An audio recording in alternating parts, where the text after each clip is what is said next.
We're back. Big Deke news. I am fully recovered from Sunday.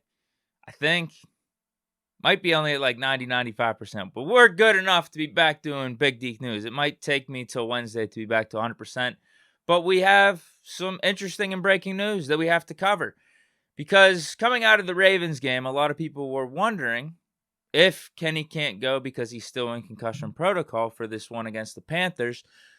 Do the Steelers go with Mitch, even though he threw the 3 interceptions, or do you go back to the Mason well? Well, Mike Tomlin had an answer, but it still does leave people on the edge of their seats.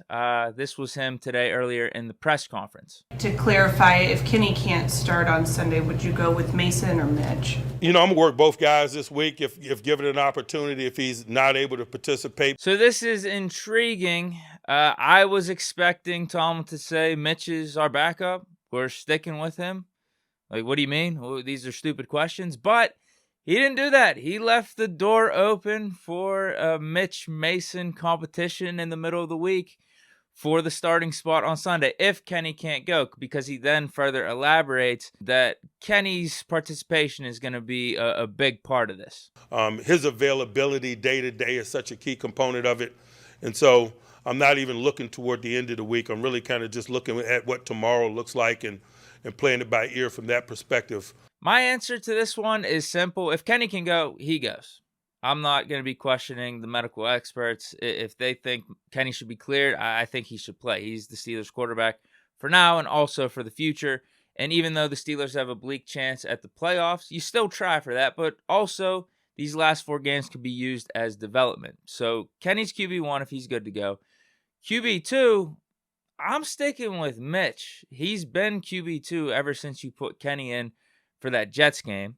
So why should that change all of a sudden? Mason hasn't been getting dressed. His reps have been limited throughout this whole year as well. So I just don't get why we would all of a sudden switch up. Now, people would talk about Mitch's 3 interceptions in last game, and I get it. Those were really untimely. They are what cost us the game.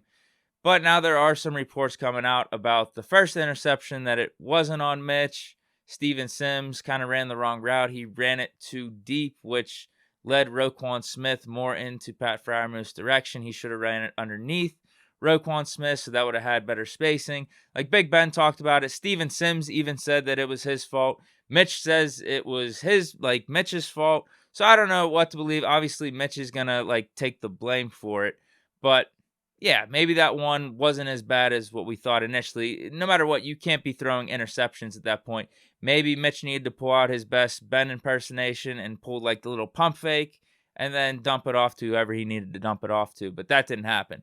I get how people could be concerned about Mitch because of those turnovers, but still, there were things that happened in that game with Mitch that I don't even think I've seen Mason ever do. Some of those throws, Mitch off his back foot, throwing 30, 40-yard bombs that were dimes to some of these receivers. The mobility in the pocket.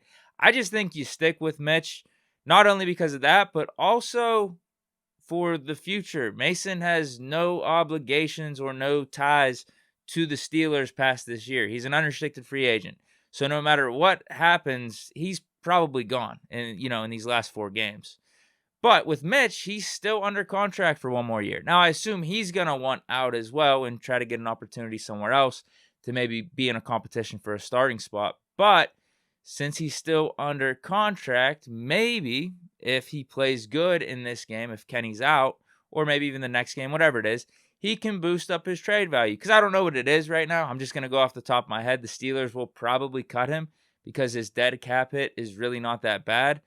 But if he plays well in this game coming up or the following game, however many games Kenny is out, maybe the Steelers could actually trade Mitch for a team that's interested and get a draft pick, something like a 4th-round pick, a 5th-round pick.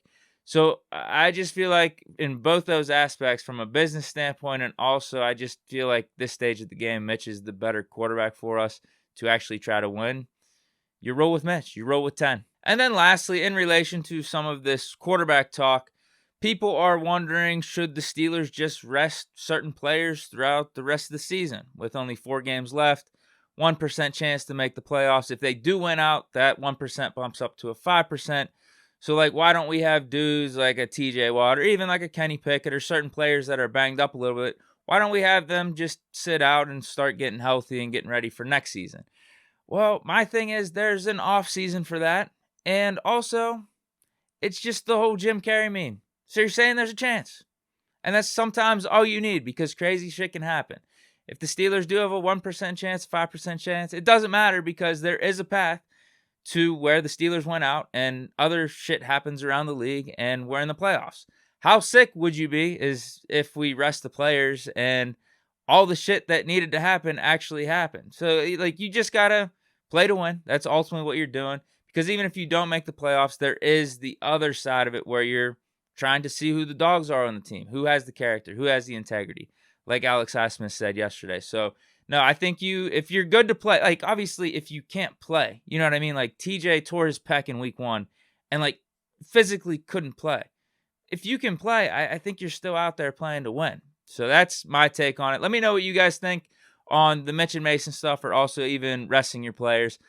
I think it's all about what Herm Edwards said. You play to win the game. That's ultimately what it is. You're trying to build something, establish something for the future, establish a culture, and this is how you do it. You don't play to tank. You don't play to lose. If you can play, you're out there and you're playing to win. But yeah, that's it for this edition of Big Deke News on a Tuesday. Again, let me know what you guys think down in the comments. Stay chilling. Peace.